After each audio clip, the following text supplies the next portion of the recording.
The diet of many Venezuelans have become ever more deficient in vitamins and protein, as currency controls restrict food imports and salaries fail to keep pace with an inflation rate that is now above 2,000,000% annually.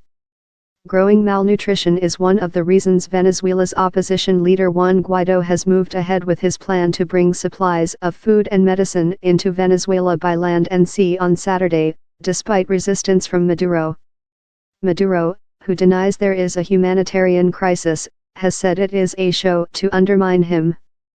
On Thursday, crowds cheered as Guaidó led a convoy of opposition lawmakers out of Caracas on a 500-mile journey to the Colombian border, where they hope to receive food and medicine. Guaidó has not provided details on how they would bring in the aid. In response, Maduro denounced the aid, saying in televised comments that he was considering closing the border with Colombia and would close the border with Brazil. Aid has become a proxy war for control of Venezuela, after Guaidó in January invoked a constitutional provision to assume an interim presidency, saying Maduro's re-election last year was fraudulent. "I hope they let the aid in," said Guzman, who despite holding down 2 jobs cannot make enough money for the tests, supplements or protein-rich diet that doctors have prescribed her. She and her husband make less than $30 per month and prioritize to feed their 3 young children. While there is a lack of reliable government information, almost 2/3 of Venezuelans surveyed in a recent university study, titled Survey on Life Conditions, said they had lost an average of 24 pounds in body weight in 2017. On the wall of Guzman's home in the poor hillside district of Pater in Caracas, hangs a wooden plaque with the psalm, "The Lord is my shepherd, I lack nothing." Yet her fridge is empty except for a few bags of beans. Sometimes she wakes up not knowing what she will feed her family that day. Mostly they eat rice, lentils, and cassava. While Guzman says she would welcome the aid, she is concerned that a one-off shipment would do little to address Venezuelans' needs.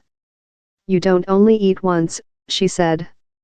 Some political analysts say Saturday's showdown is less about solving Venezuela's needs and more about testing the military's loyalty towards Maduro, by daring it to turn the aid away. Lentils and plantain. Some agencies, like the Catholic relief organization Caritas, are already on the ground providing help. In San Francisco de Yair, a town 45 miles south of Caracas, Maria Gisha's 1-year-old baby's belly is distended and his arms thin. The pair live with Gisha's 5 siblings and parents in a one-room tin shed with a dirt floor and no running water. Work is scarce and they live off payments for odd jobs and a monthly government handout of heavily subsidized basic food supplies. They make the most with what little they have, like creating meals with lentils and plantains from the trees in their backyard.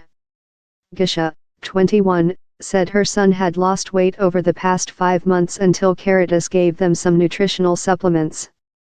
The United Nations and the Red Cross have discouraged the politicization of aid.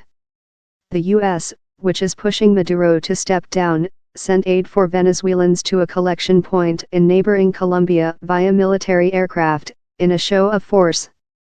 Guzman dreams of living once more not off foreign aid or government handouts but her own work. See more news-related photo galleries and follow us on News Pulse News Photo Twitter and Tumblr. See more photos below.